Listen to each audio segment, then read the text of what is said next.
Some time ago, Vincent Kompany said something about Michael Olise that almost nobody took seriously. Compare the players because they are not the same players at all, but the mentality when I played with Kevin de Bruyne, I was lucky to watch him come through as a young player and see him become a superstar, a world star, and I saw the whole process, and it is that obsession for detail, and Michael has that. It's not enough, so I think we have to push him to do more, but he's on a very, very good trajectory, and it's a pleasure to witness. Kompany didn't say Olise was the most gifted player at Bayern. He didn't say he was the fastest, or the most clinical, or the most experienced. He compared him to the most creative player in Premier League history, not because of how they play, but because of how they work. And at the time, most people heard that and moved on, because Olise had just arrived from Crystal Palace as a €60 million gamble that the Bundesliga wasn't sure about. The Kompany had already seen enough, and over the next 10 minutes, you'll see exactly what he saw, why he said it before the world was ready to believe it, and why today, watching Olise dismantle Real Madrid at the Bernabeu and the Allianz Arena, it's no longer something you can call a prediction. It's a fact Kompany delivered months early. This is why Kompany was right about Michael Olise. On the 7th of July, 2024, Bayern Munich announced the signing of Michael Olise from Crystal Palace for €60 million. And the reaction was mixed. His signing was met with skepticism by the Bavarian fan base, as many weren't familiar with the Frenchman before he put pen to paper. Others viewed him as something of a gamble, given he'd been twice sidelined by hamstring problems during the 2023-24 season, a Crystal Palace winger, injury-prone, unknown to most of Germany. And when he showed up for his unveiling press conference, he gave one-word answers, I don't know, and looked like he'd rather be anywhere else. Bayern fans were polite about it. Quietly, privately, they were asking, is this really what we spent €60 million on? But before we get to what Kompany already knew, there's something we need to establish first. Whether the wider world was ready to admit it or not, Michael Olise was already genuinely excellent. In 2023-24, despite spending 2 large periods of the campaign injured, his 10 goals and 8 assists in just 18 Premier League games set a new record for the best minutes per goal contribution from any Crystal Palace player on record. At 0.71 goals per 90 minutes, he was in the 97th percentile in the top flight. His assists per 90 put him in the 96th percentile, at a club that was fighting relegation half the time, against fully organized defenses, without the system, the teammates, or the platform that the players above him in the rankings had. And it wasn't just the numbers, it was the type of player.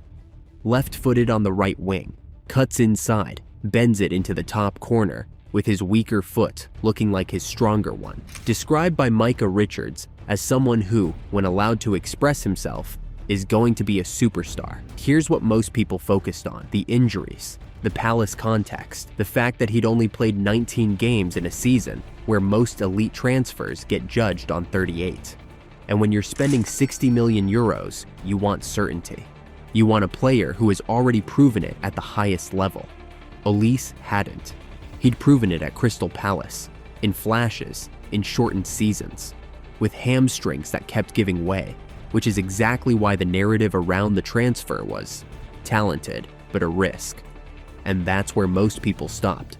Kompany didn't, because Kompany wasn't evaluating what Olise had already produced. He was evaluating something the stats alone couldn't tell you. Something he'd learned, not from a data set, but from years of watching another player go from talented to untouchable from 2 feet away. And that's the part nobody listened to. On March 10th, 2026, Michael Olise had a dominant performance for Bayern Munich, recording 3 goal contributions. And immediately after that match was when Kompany finally revealed to the world what he'd know all along.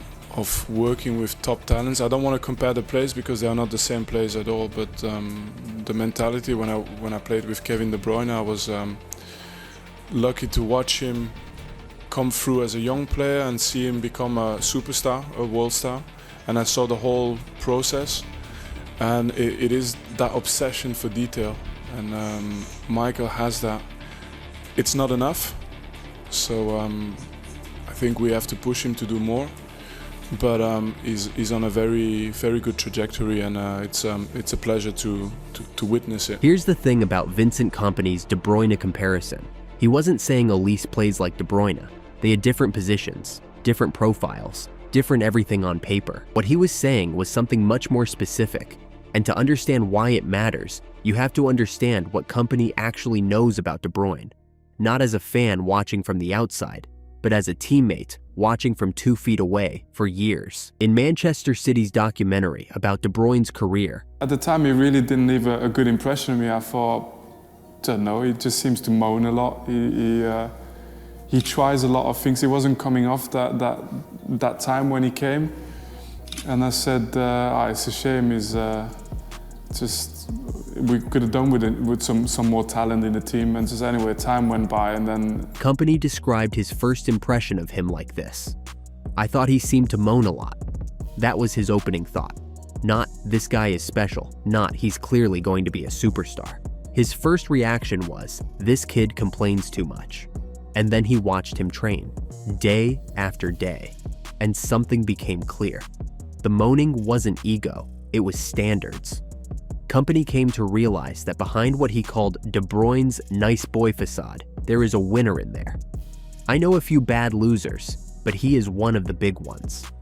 That's the detail Kompany is talking about. Not technical quality, not pace, not finishing. The internal standard that makes a player unable to accept a performance below their own ceiling. The frustration when things don't click. The obsession with getting it right that most people mistake for attitude. De Bruyne had it. Kompany watched it produce one of the greatest individual careers in Premier League history.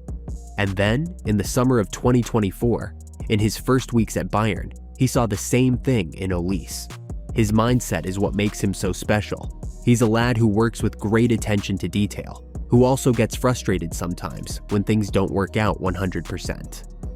That line, gets frustrated when things don't work out 100%, is easy to read past. But that's the tell. That's the thing Kompany is looking for. Not a player who accepts a decent performance, a player who can't.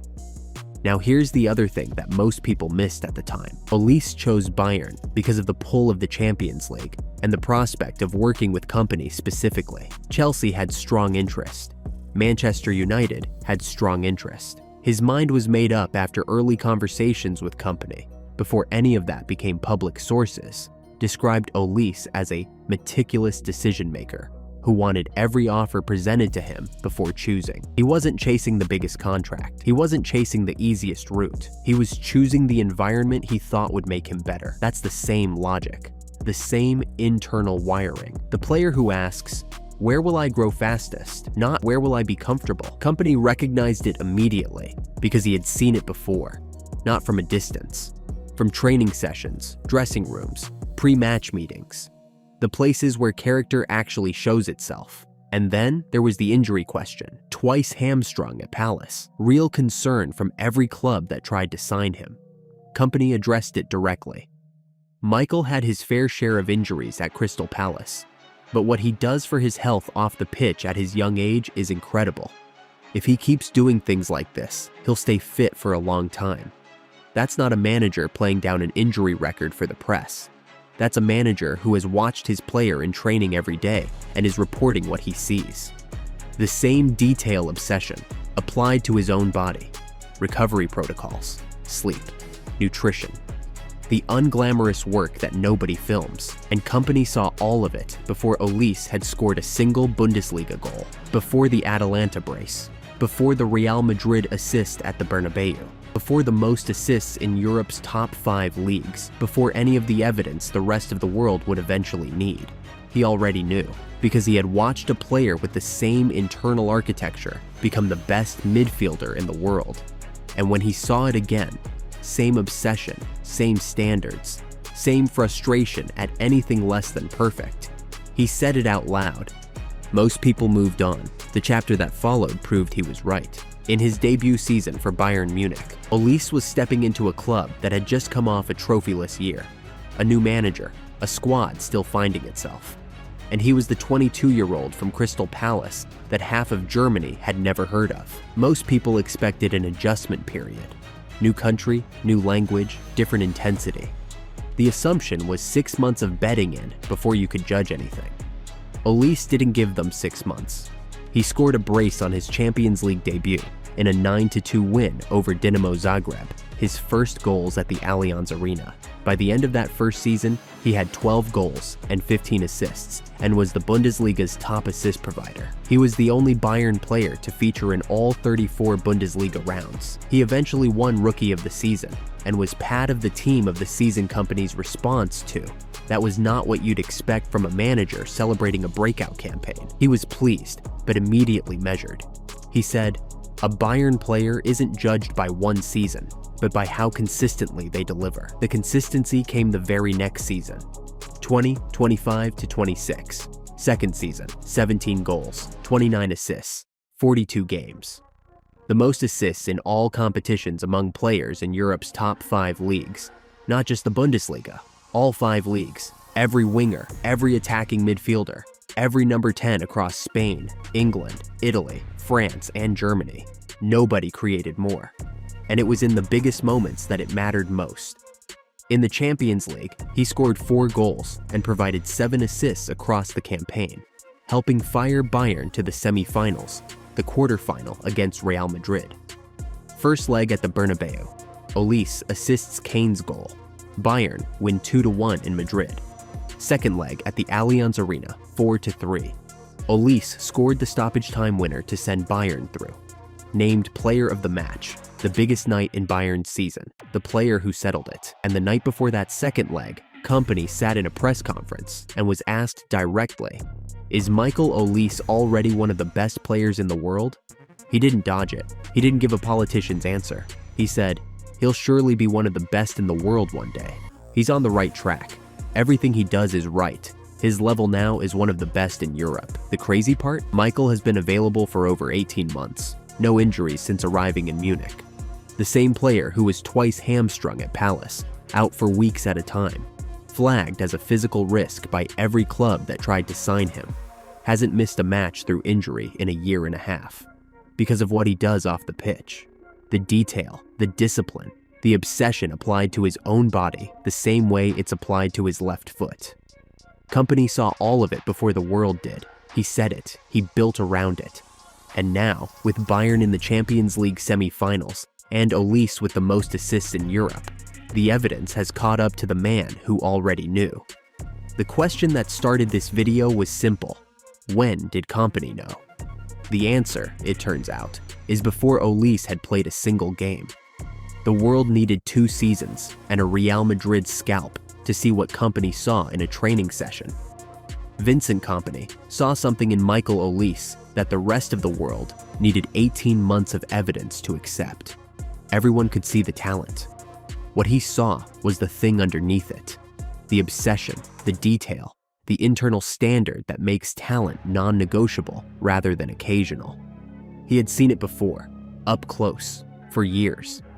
In a player who moaned in training, couldn't accept a bad performance, and became one of the greatest midfielders the Premier League has ever produced.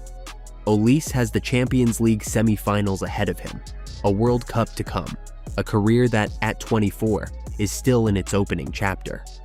The trophies Kompany is quietly waiting for haven't arrived yet, but the man who compared him to Kevin de Bruyne before he'd kicked a ball in the Bundesliga isn't worried about that. He already told you where this ends up. You just have to listen.